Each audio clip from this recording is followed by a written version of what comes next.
Welcome, fellow wildlife avengers, to the Conservationists Assemble.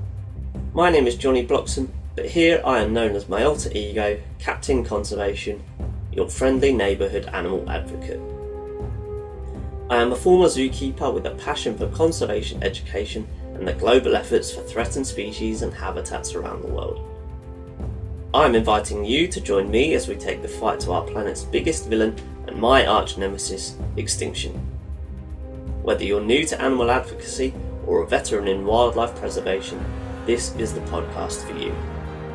Each week, I will be teaming up with one of Earth's mightiest wildlife heroes to unify the greatest collaboration of conservationists ever known, where we will be discussing the superpowers and abilities of our planet's epic species and what is being done to save them. This is the Conservationists Assemble podcast. Will you join the fight?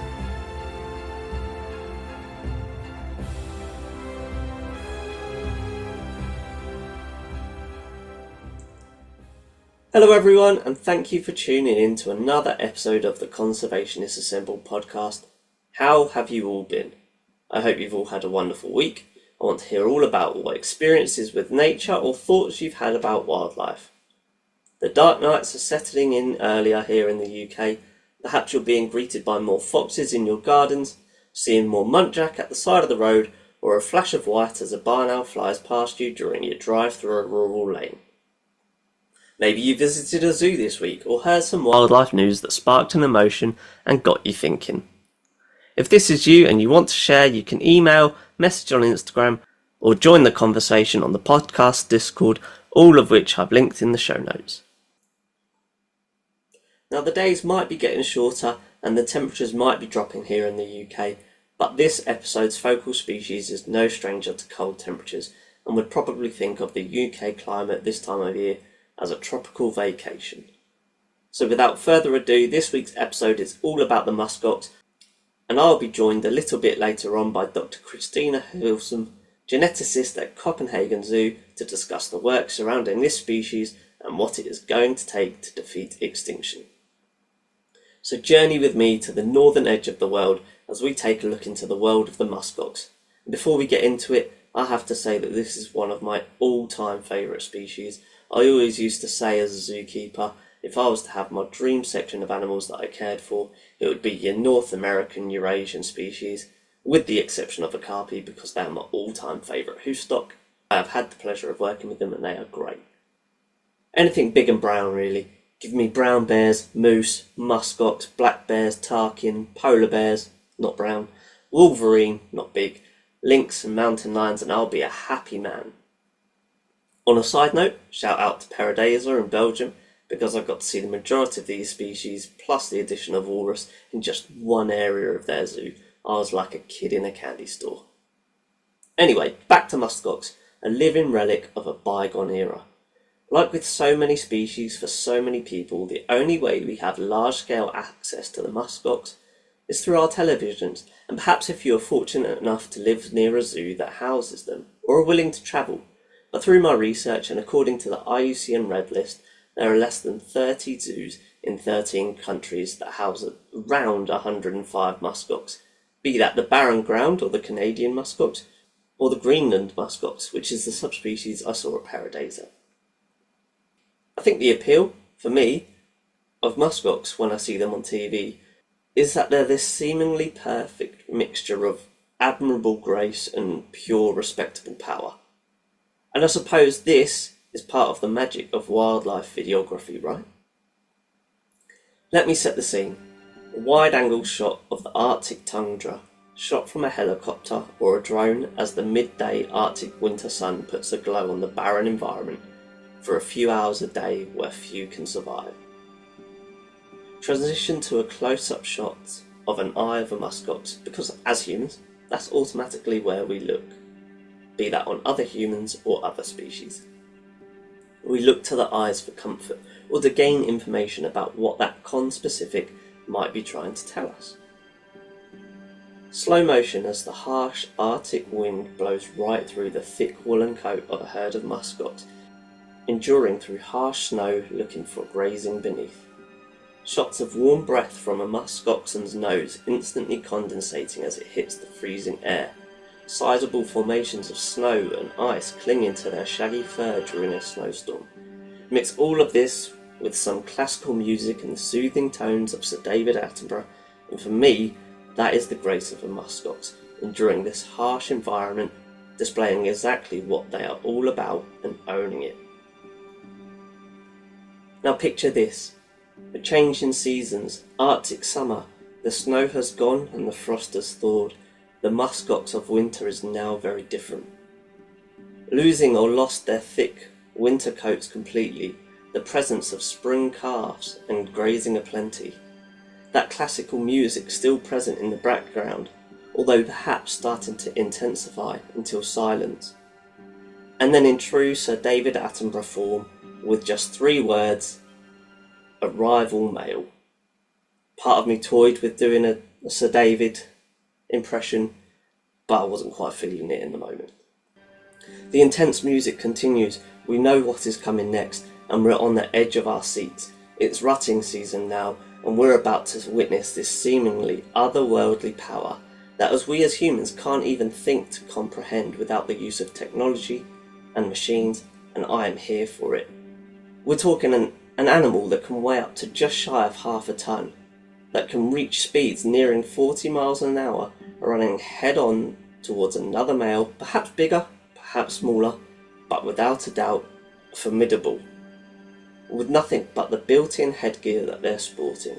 There's no flinching, there's no backing down. Once the brakes are off, they're seeing it through. That to me is pure respectable power. I am hooked, a Musk Ox fan for life. So yeah, that is why I appreciate a Musk Ox. Let me know if you're a Musk Ox fan. I want to know what you enjoy about them. But we think we know the Musk Ox, and at surface level, most of us do. Of course, there are many hard-working individuals like Christina and the dedicated keeping teams at the organisations I alluded to earlier, who know the Musk Ox in a bit more detail than we do. But perhaps the biggest testament to the fibre, the grit and the being of a Musk Ox is that they are still here with us on this planet today. As we stay in the northern edge of the world, we're going to travel back now to the Pleistocene Holocene extinction event, otherwise known as the Large Major Extinction Event, which happened from around 50,000 to 5,000 years ago. It lasted approximately 45,000 years, depending on which continent we're looking at. While I talk about this before Christina joins us, I would encourage you to bear in mind that we are currently in a biodiversity crisis, as I'm sure you're all aware. But the rate we are seeing species go extinct is much quicker than the rate they went extinct in this previous mass extinction event.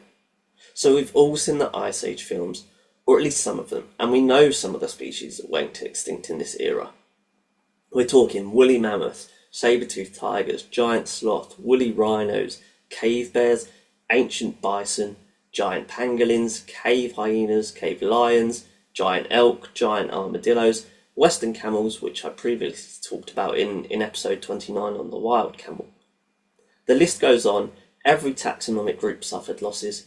The point is, the Musk Ox survived and outlasted them all, but at what cost? The last IUCN Red List assessment for the Musk Ox estimates that there are just over 127,000 Musk Ox left in the wild, and that population is decreasing with the continuing decline of mature individuals. Now, they are also classified as least concern on the IUCN Red List, so why, on a conservation podcast, am I talking about a species classified as least concern when I could be giving airtime to a species that is critically endangered?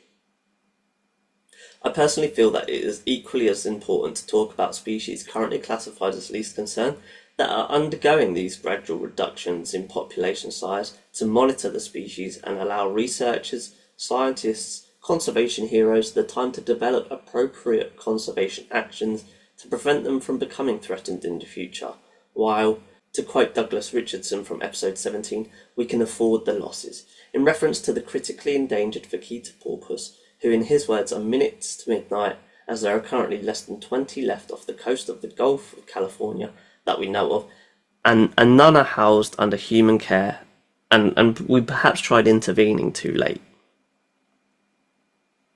Joining me now is Christina to shed some light on what we understand of the modern threats to the musk ox, her work, and the work of her peers in what else we are trying to understand.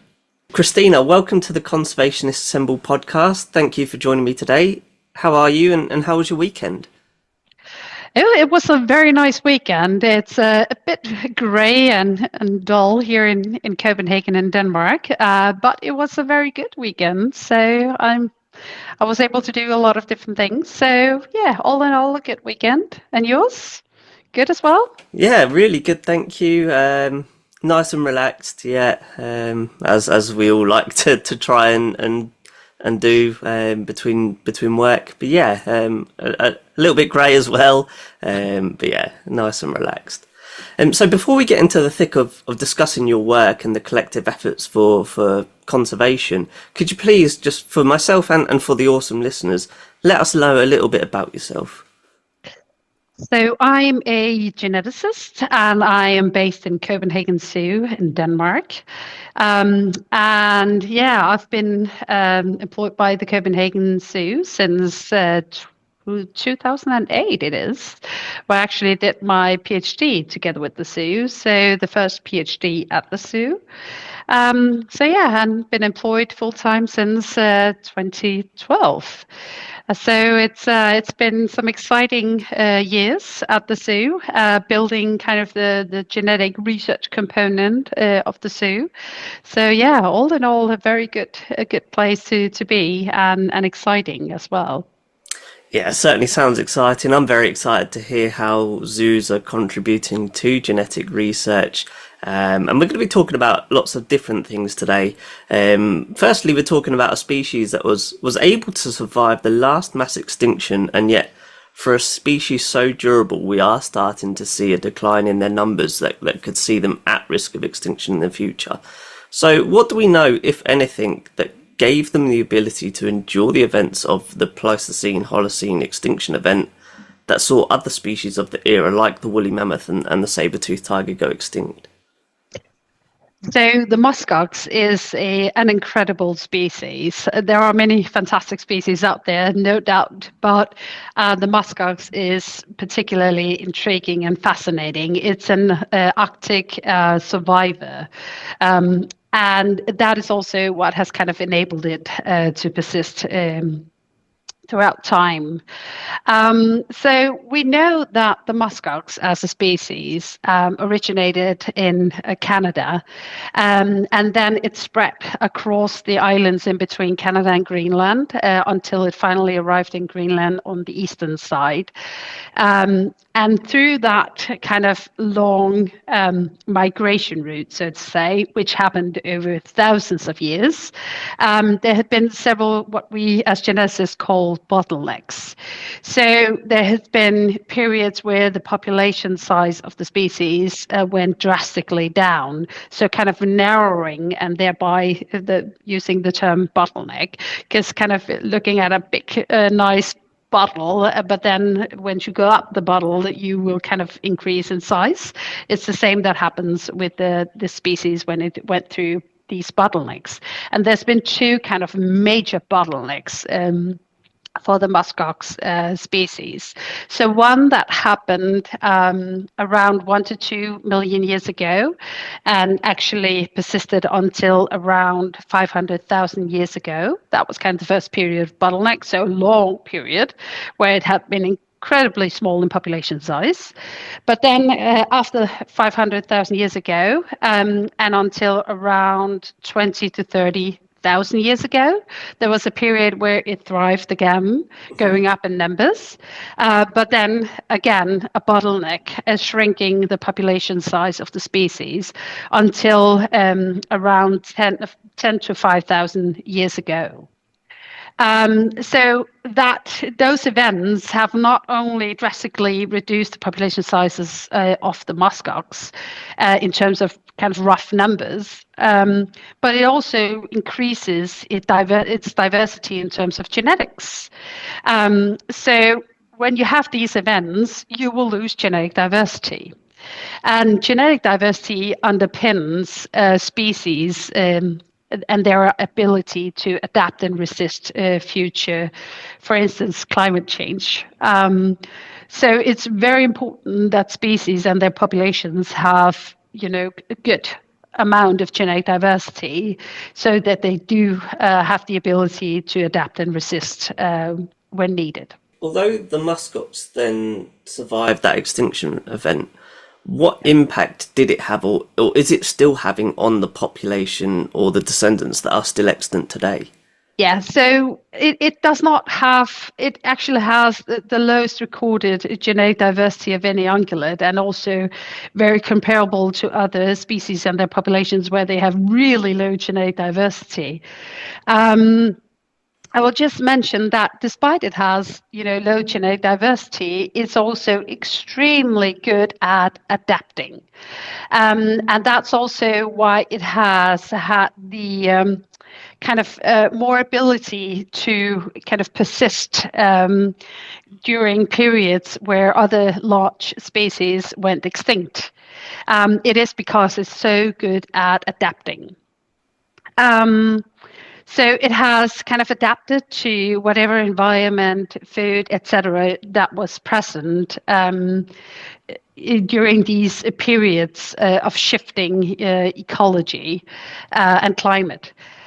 So where other species have kind of had unfavorable environmental conditions, the musk ox had, adapted to these changing environments and to the Arctic tundra, for instance, and that kind of also helped it to persist.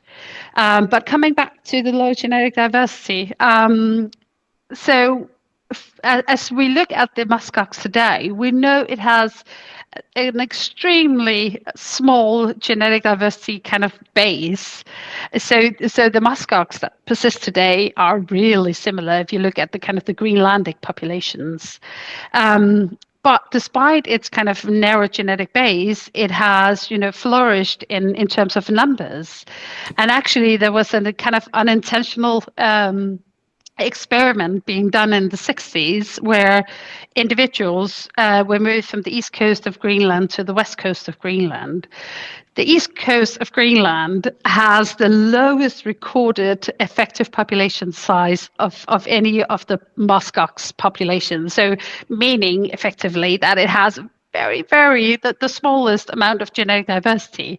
But then, people took roughly 30 individuals from the eastern population with low genetic diversity, translocated them to the west coast of Greenland, and there it has flourished in numbers. So now we have numbers, say, more than 20,000 individuals. And that large population still has very low genetic diversity because its founder base of roughly 30 individuals, I think it was 27, had so low genetic diversity, and they are the founder base of that population. So even though we can, if we just do the numbers and look at the number of individuals, we could think that it's doing quite well. But if you go kind of a layer deeper and look at its genetic diversity, we'll know that they are extremely alike and have so little genetic diversity. That has potentially a large impact if we go and look at the future. So currently we are at we have a triple planetary crisis today, which is both in terms of climate, it's in terms of pollution, and it's also the biodiversity crisis. Looking into the future, we know that the Earth is warming at an unprecedented rate, and it's one of the most fastest climatic changing period if we look throughout the history of Earth. And for sure, we're at a point where the Earth is getting warmer and warmer. And warming up faster if we're just looking over the time span of humans. So we have it's a serious time for many species now. looking into the future for the muskox, climate change will inevitably, make the environment in Greenland and Canada, so where the musk oxen live in nature, will make those areas much warmer. That will, of course, affect its habitat. It will affect, what kind of food will be available for the muskox, etc. But it will also bring pathogens, newer pathogens. Just here in Denmark, where we're kind of similar in terms of the UK, and normally we don't really have a lot of different pathogens floating because of our climate, and it tends to get quite cold in winter times. But we're increasingly experiencing new pathogens nearing Denmark, and with, for instance, with mosquitoes and others bringing some very nasty viruses to Denmark as well. And the same will eventually also happen in Greenland. So newer pathogens will come to Greenland and to the areas where the musk oxen live. Because the musk oxen has the low genetic diversity, the same goes for all its immune system, so all its immune genes. So they're very similar. If those genes are not fit in terms of resisting new pathogens, the new pathogens will eventually wipe out large parts of the muskox populations, if not entirely. We've seen similar cases, for instance, some very kind of, how do you say that?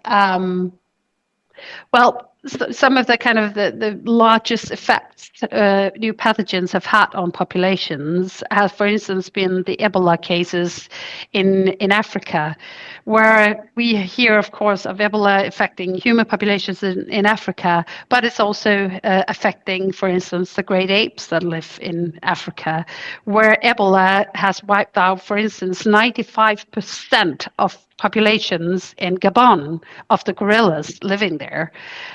So if the populations do not have the right genes to resist new pathogens, they will die. So it has a huge impact potentially on the musk oxen that it has so low genetic diversity. And the same goes for just being able to adapt to the new environment. So they are physically adapted to the high Arctic.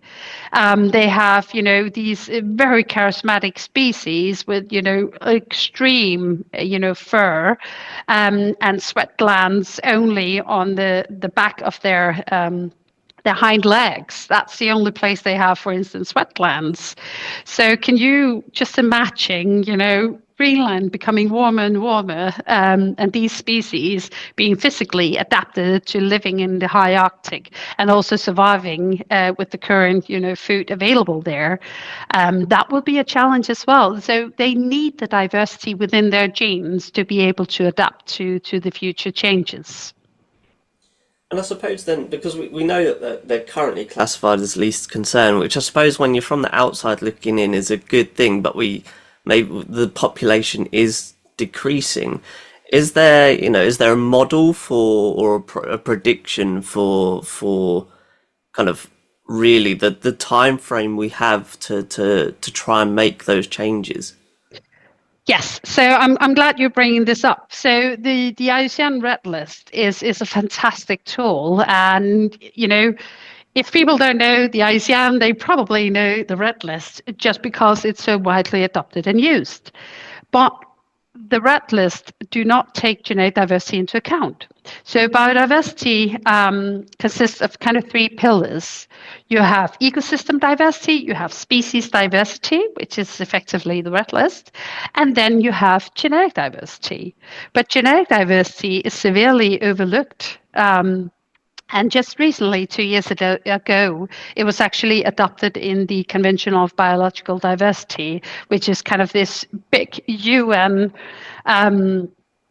program where 196 nations have signed that treaty to kind of protect biodiversity globally. So it's a fairly overlooked level of biodiversity. The same goes for the IUCN Red List. And just recently, uh, over the past few years, there was a paper on the correlation between genetic diversity of populations and their listing on the red list. And there's not a good overlap at all. So just because a species is thriving, it doesn't necessarily, so in terms of numbers, it doesn't necessarily mean that it has, good genetic diversity. Often that is not assessed. So it's based on, does it have a habitat, for instance, how many populations and population numbers, threats, pressures, etc. So that's why it doesn't really have not per se a direct one-to-one correlation between its red list status and whether it has good or bad genetic diversity. In order to kind of assess species, there in terms of their genetic diversity, there are several things that you could look at.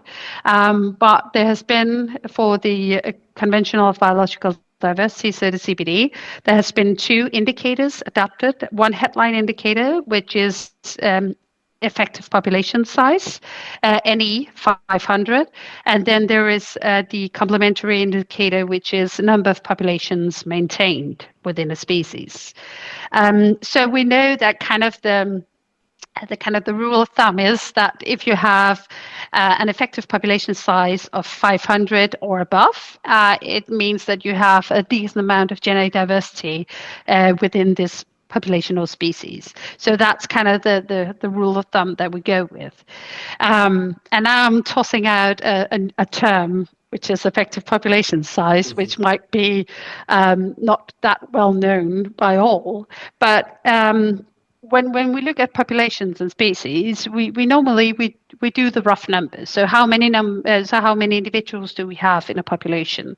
That's called the census size. A rule of thumb is that the effective population size is around 1/10 of a total census size of a population. So if we have an NE of 500, we will have a census size of 5,000 individuals. But that's just a rule of thumb.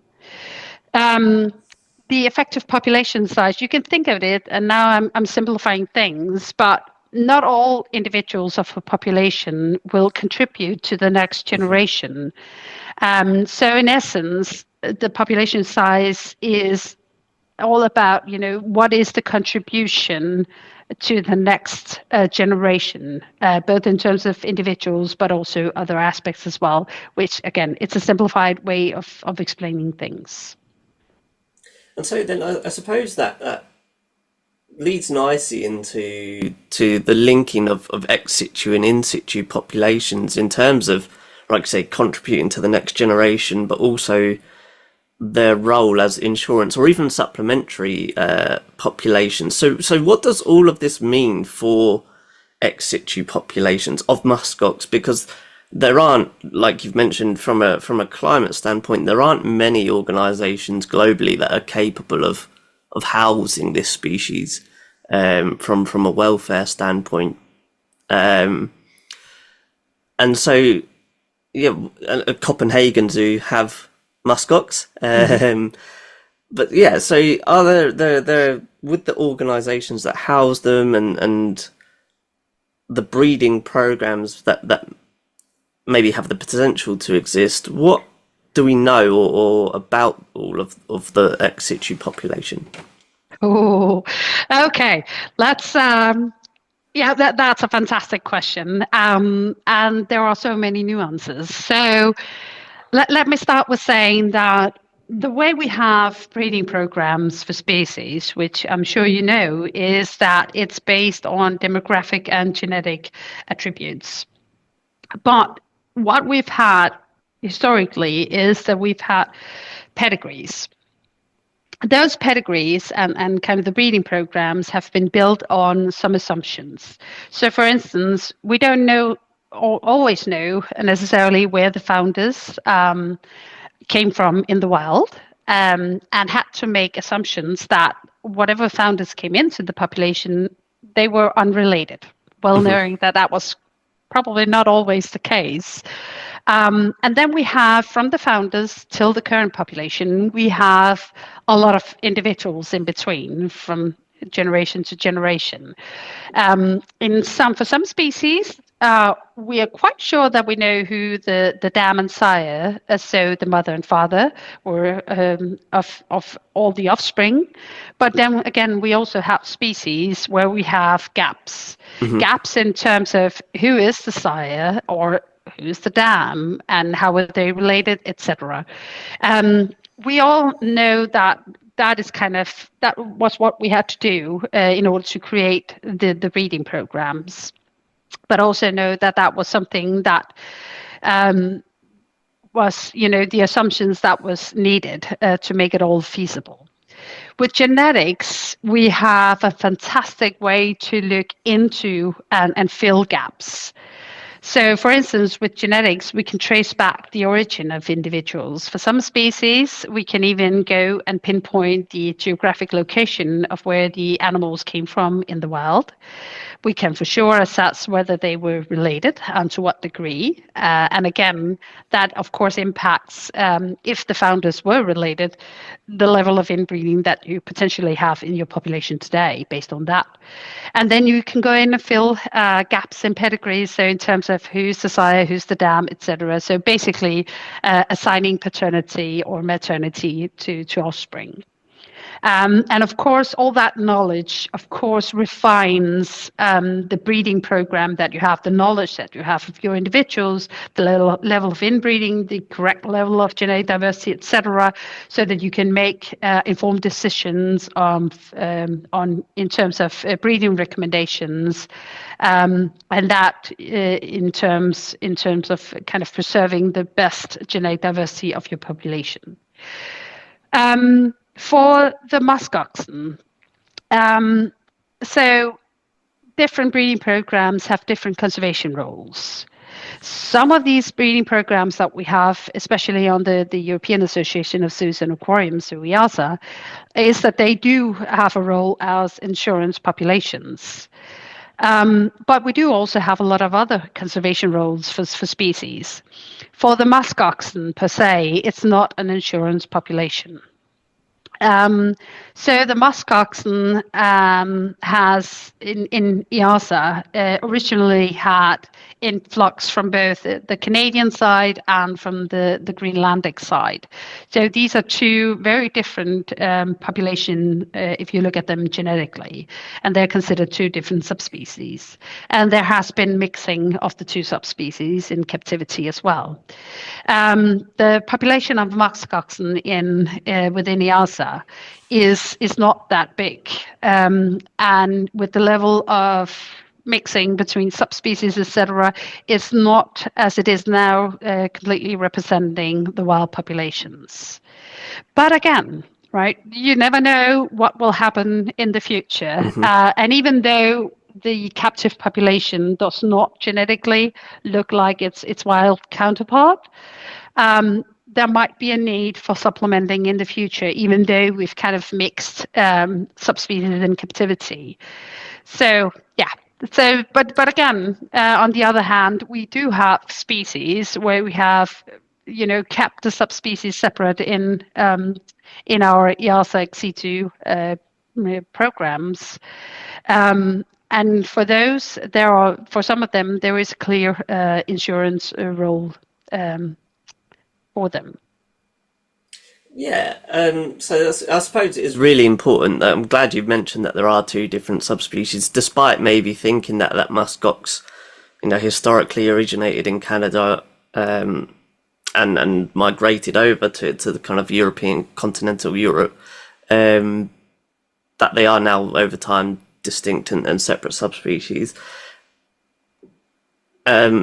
What role does genetics have to play in informing conservation of especially small populations, and why is this important?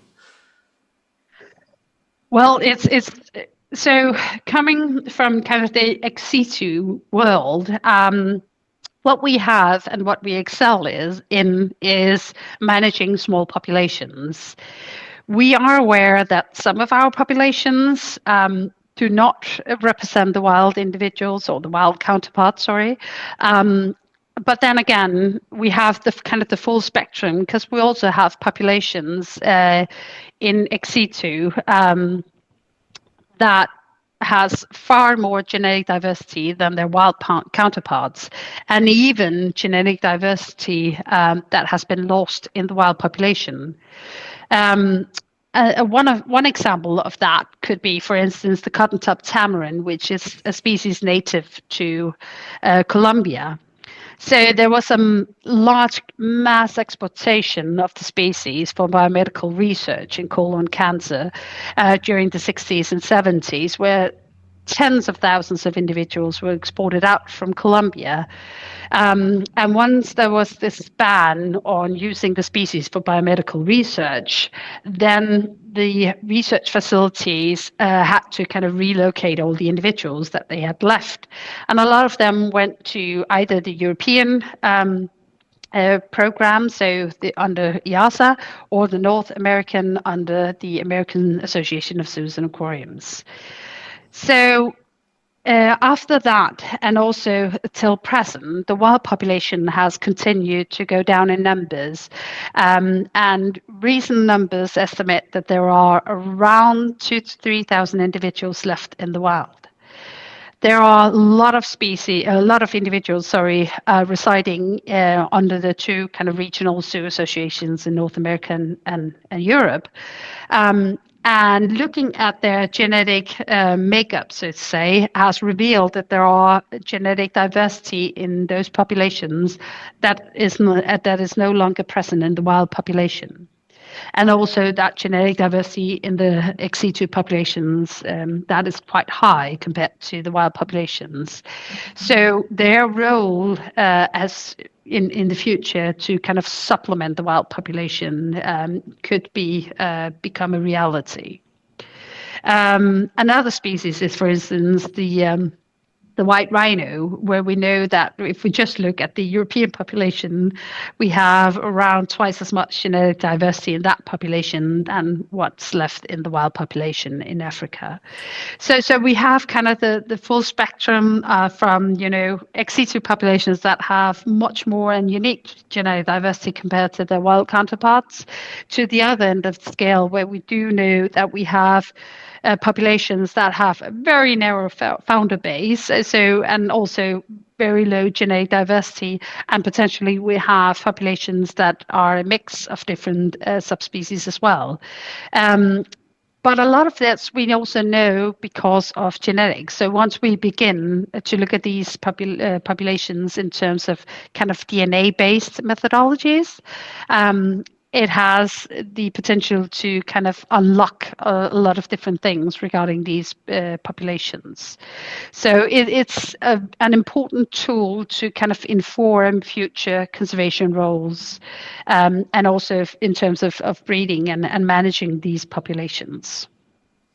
Yeah, I'm glad you brought up that it's genetics has a much broader role than just its involvement in breeding programs and founder populations. And I suppose, bringing up the plight of the cotton-top tamarin as well is a great segue into my next question, because part of your work is the use of genetics in combating the illegal trade in primates.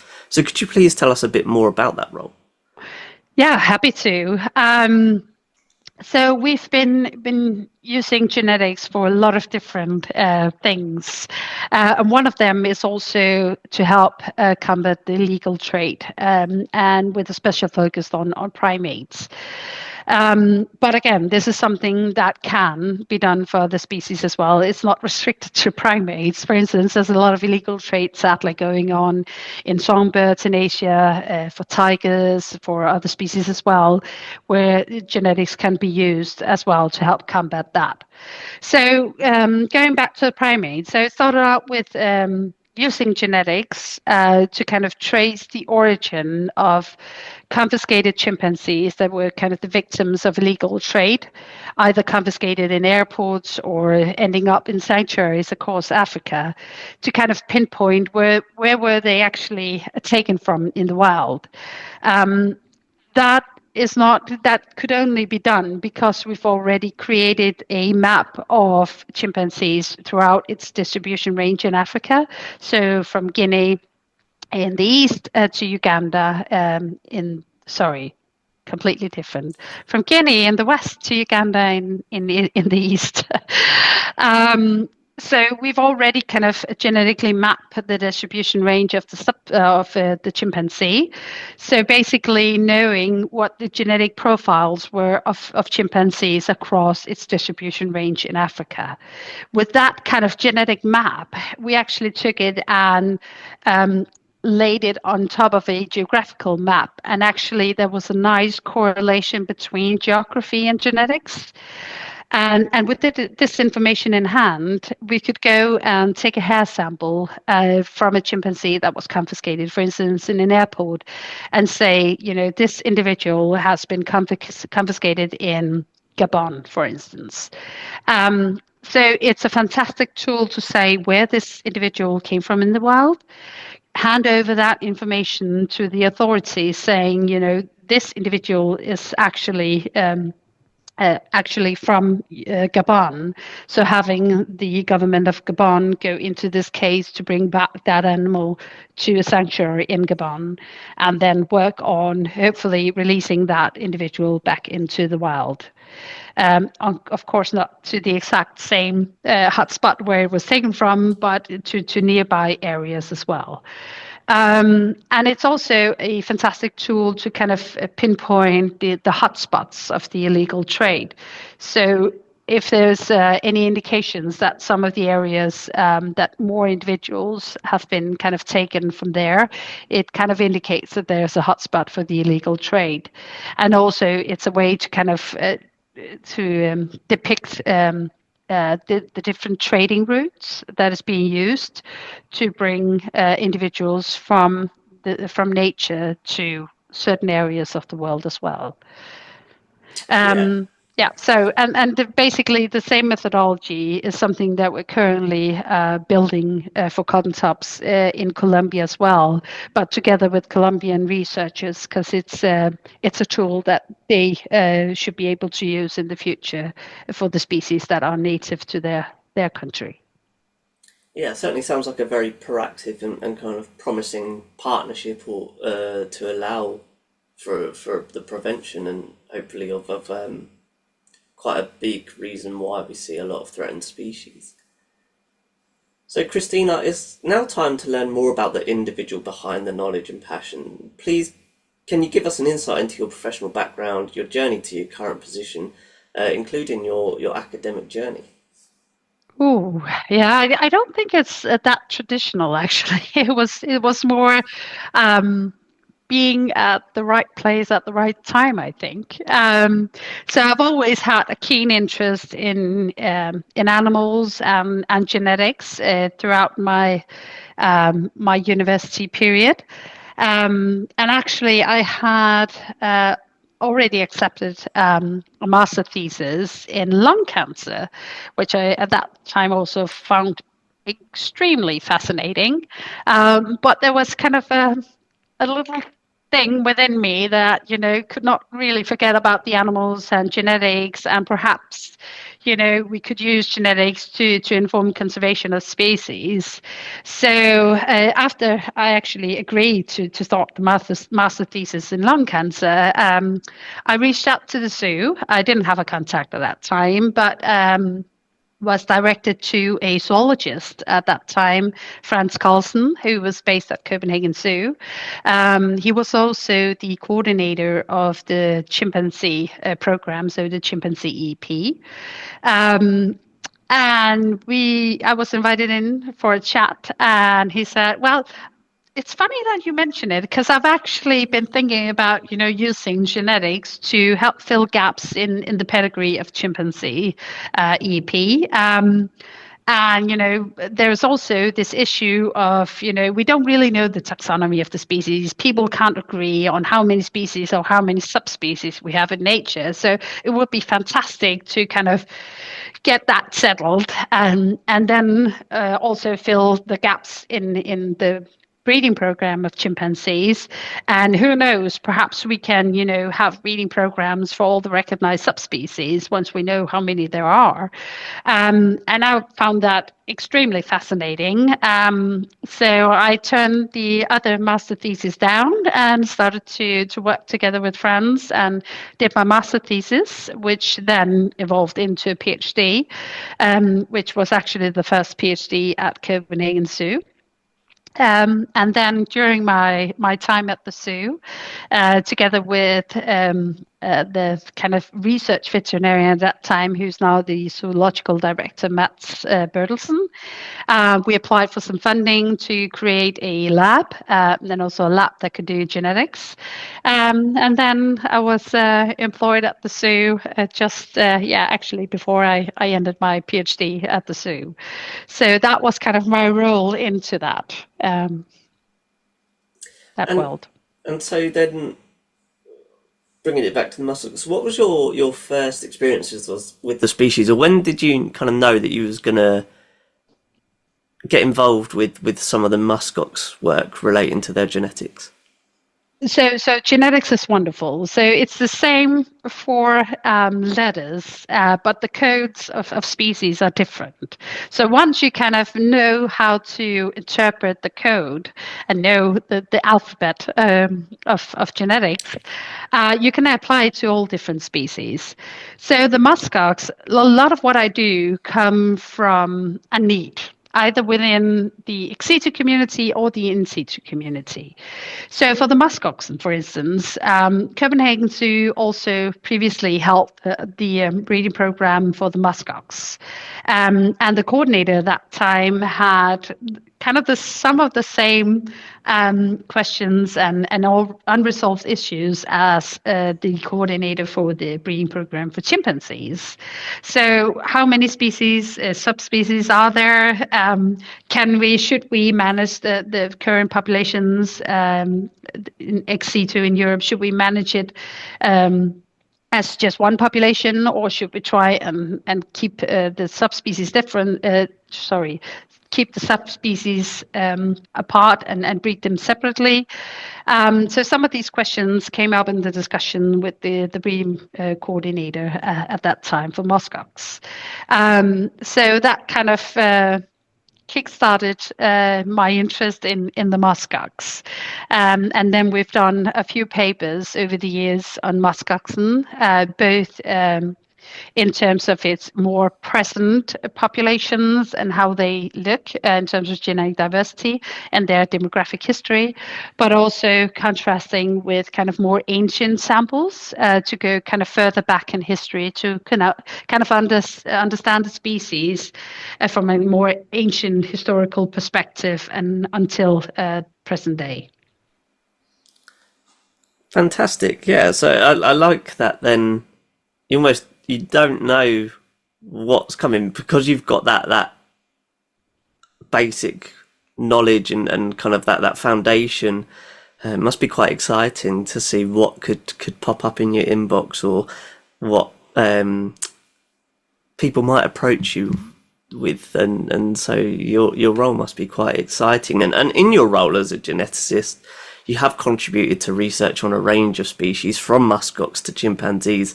Is there one individual species that you've gained a particular attachment to in your career, or a particular species that you would really like to work with? Ooh, that's a tricky question. I think so. I'm easily fascinated with a lot of different species, and all species are fascinating in their own way. So I won't say that I have a particular must-do species, but I for sure have a lot of species kind of on my bucket list where I see a great value of doing genetics to kind of help inform their conservation. And for sure, there are many more species than what I can manage to look at while I'm still alive. So yeah, no particular species, just a lot of need out there, and easily fascinated with the diversity of life. So then, what advice going forward, because of that vast amount of species that maybe need more work and more looking into their genetic history. What advice would you give someone looking to pursue a career in conservation, but pertaining specifically to their genetics? Oh, I would strongly encourage everyone that has, an interest in genetics to look into doing, conservation genetics, because as mentioned just before, there's a huge need for more conservation geneticists. There are so many species where we know absolutely nothing about them in terms of their genetic diversity. So there's a huge, huge need for more people working on this. Well, it's a fantastic area, and I think it's a fantastic community as well in terms of conservation geneticists. Um, it's really an open and welcoming community. So if you're keen on doing genetics of species, plants, animals, fungi, you know, whatever, to reach out and to kind of the community. There's always someone out there who is willing and able to help and create the links, create the networks that will hopefully loop people into doing conservation genetics. Yeah, great point there. And what networking methods then have worked for you? Oof. I'm not the queen of networking, but I do make extensive use of networking. The more we are, the stronger we are, the bigger impact can we do. And people have the unique experience and knowledge. So it's all about working with people on different projects, and I'm all very much in favor of working together, collaborating, sharing knowledge, sharing expertise, and not just in kind of the more Western countries, but definitely also in countries where the resources are not what they are in terms of the Western countries. And that's also a particular focus of what we do in Copenhagen as well. So yeah, it's reach out, get in contact, and try to establish your own network as far as you can go. And it's fantastic to see the kind of the strong projects that can be created. When you work together with other people, and not just people with the same background as yourself, but really from different backgrounds and with different expertises, that's really strong projects.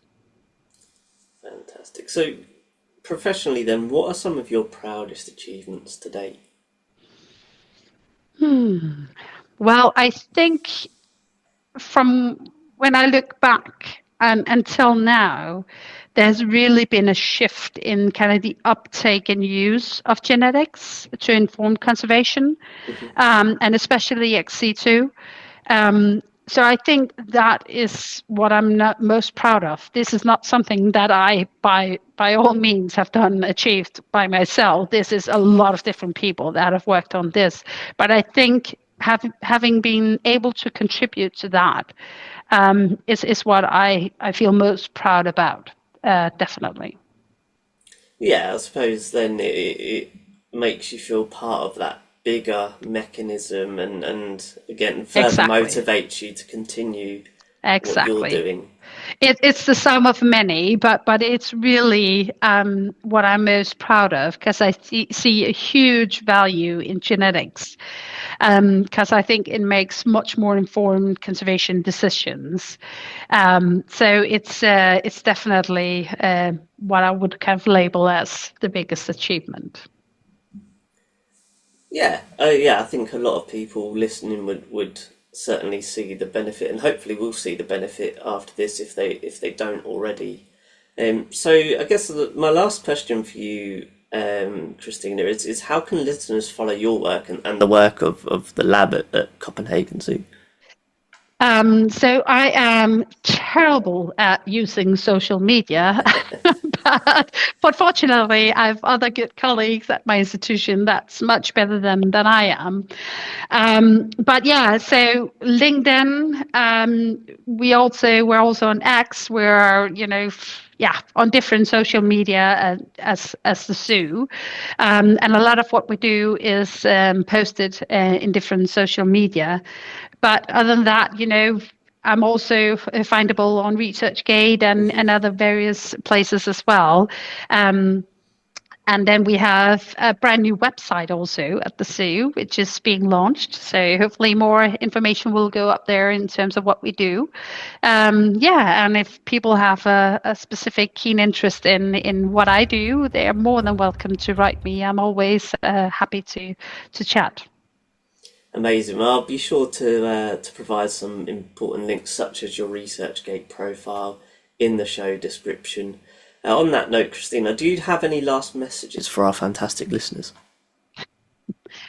Well, I hope that I have put a spotlight on genetic diversity, because it's often been overlooked and perceived, difficult, and it's really not been viewed in a positive way. But I hope that with the show that people listening can see the value of doing genetics. And hopefully it's not perceived as difficult and tedious. So I've hoped that people can see the value in genetic diversity of species. Christina, thank you so much for teaming up with me on this episode of the Conservationists Assemble. It's been an absolute pleasure to listen to your incredible knowledge and passion on Musk Ox, but also your unwavering dedication to ensuring genetic diversity. You are a valuable ally in the fight against extinction. Thank you. It was a pleasure. And of course, a huge shout out to you, my fellow wildlife avengers, for tuning in. If you enjoyed this volume of the podcast and you wish to join the fight, please follow and rate the podcast wherever you stream from and share with your family and friends to help stack the odds in conservation's favour.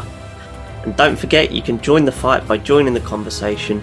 Share your thoughts and suggestions on this episode, past episodes or future episodes via email at conservationistassemble@outlook.com, Instagram at conservationistassemblepod, or on the podcast Discord, which is linked in the show notes.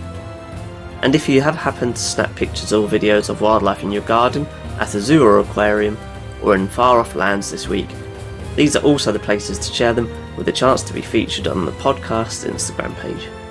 Be sure to tune in to next week's fantastic episode. Until then, this is Captain Conservation signing off. Over and out.